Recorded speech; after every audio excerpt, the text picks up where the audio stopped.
One of the main questions, when people are considering using a shock collar, is whether or not these training collars will hurt their dogs.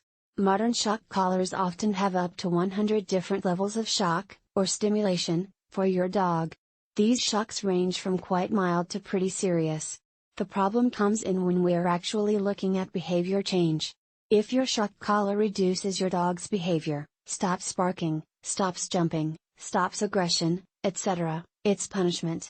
Anything that stops or reduces behavior is, by definition, punishment. Generally, a punishment must be startling, annoying, uncomfortable, or painful.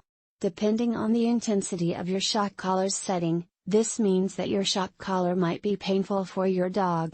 Unfortunately, many dogs also get used to these shocks. So while a mild zap on 10/100ths might stop your dog the first few times from chasing a squirrel, over time he's likely to habituate and you'll find yourself cranking the dial or even purchasing a stronger shock collar. Okay, but what research has been done? An interesting study from 2003 looked at whether or not shock collars are painful for dogs. Sophia Yin wrote an excellent breakdown that I'll summarize here. 32 dogs training for their IPO certificate as police dogs or similar titles were observed during training. These dogs were trained using shock collars by their handlers. Scientists simply observed. Their behavior was also compared between the training area and a neutral park to see if the history of being shocked in a training area changed their behavior versus a neutral area.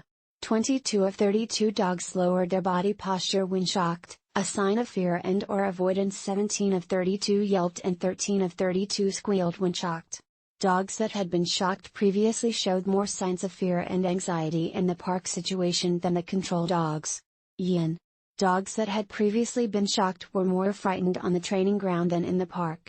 Yin. The dogs were scared of training, instead of being excited to learn. Avoidance behavior and fear postures during the shocks indicated that the shock elicited both pain and fear and, therefore, were not just a distraction or nuisance. Yin. But trainers say they test shock on themselves. Many e-collar trainers will say they've tested the shock levels on themselves, and it's not so bad. They don't say what level of shock. There's also a huge difference between testing a shock on yourself and having it imposed on you when you're not expecting it.